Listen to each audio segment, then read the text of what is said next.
This is Cynanchum acutum. As you can see, its leaf apices are acute and typical hastate shaped leaves.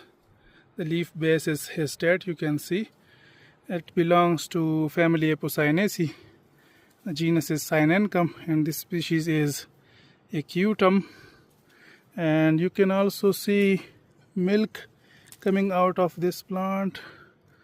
Yes, there is some milk. You can see this is basically the latex of this plant, as this plant contains many pregnant glycosides.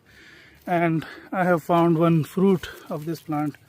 This is the typical fruit of this plant. This is a follicle. It is usually in paired form, but this one is single. So it means that the flowering period is over and now we can find its fruits.